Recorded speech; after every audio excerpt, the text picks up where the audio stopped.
Welcome back to Beyond the Books, where we talk about everything school doesn't always teach us, the lessons between test scores and transcripts, the truth behind the pressure. I'm your host, Dosha Chabolu, and today we're talking about something that sneaks into almost every part of life: comparison.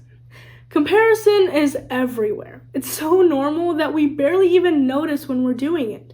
It happens in the classroom. You glance at your friend's paper, see their grade, and suddenly yours feels smaller.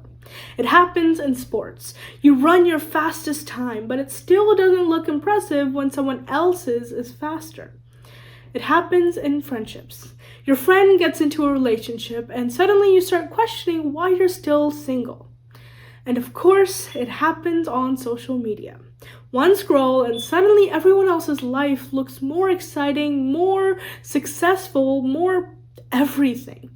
And the thing about comparison is that it always whispers the same lie: you are not enough.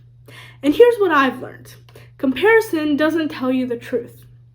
When you compare, you're usually comparing your behind the scenes to someone else's highlight. You see their best moment, their carefully chosen photo, their shiny accomplishment, but you don't see the hours they've cried, the doubts they carried, or the parts they edited out. It's like watching the final cut of a movie without seeing all the behind the scenes, and then judging yourself for not matching up to it. I remember parts of my life when comparison ate me alive. One part specifically: college applications were everywhere, and it felt like every week someone was announcing that they finally finished their Common App and finally finished their scholarship application or some other incredible accomplishment. And instead of celebrating them fully, I found myself shrinking. Not because I wasn't proud of them, of course I was, but because their success made me feel like I couldn't trust my own. I stopped asking, what am I doing well, and started asking, why am I not them?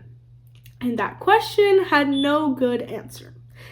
Here's the truth I wish I had known sooner. Comparison is a thief. It steals joy, it steals gratitude, it steals focus, and if you let it, it can even steal your identity. And here's the other truth: you can break free from it. Let's talk about how. First, catch it in the moment. Notice when comparison shows up. Maybe it's after scrolling on TikTok. Maybe it's after someone shares their grade. Maybe it's when you look in the mirror. Name it. Oh, that's comparison. That's not the truth.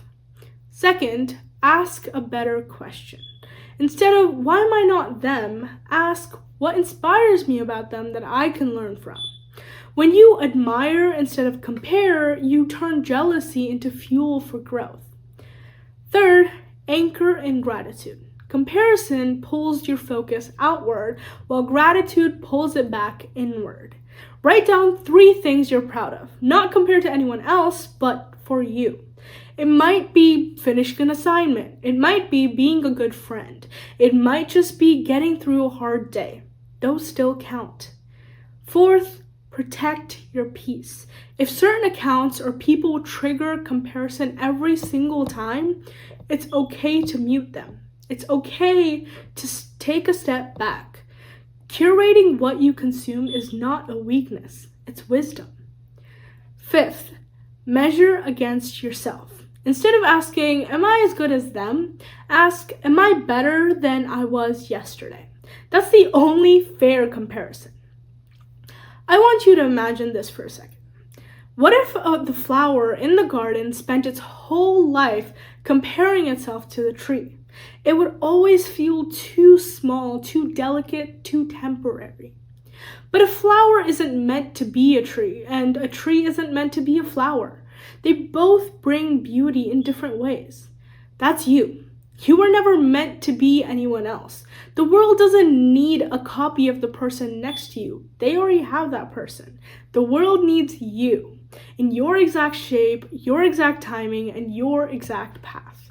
So when comparison shows up, whisper back, I'm not behind, I'm not less, I am becoming me. If you take only one thing today, let it be this: your timeline is yours, your journey is yours, and no one else can live it for you. The only person worth comparing yourself with is the person you were yesterday. So keep growing at your own pace, not others. Keep showing up for your own story, not someone else's.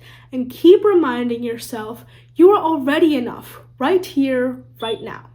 I'm Dilsha Chubolu, and this was Beyond the Books. If this episode spoke to you, share it with someone who might need to hear it as well. Let's break out of this comparison trap together. Until next time, keep running your race, not anyone else's. See you at the next episode.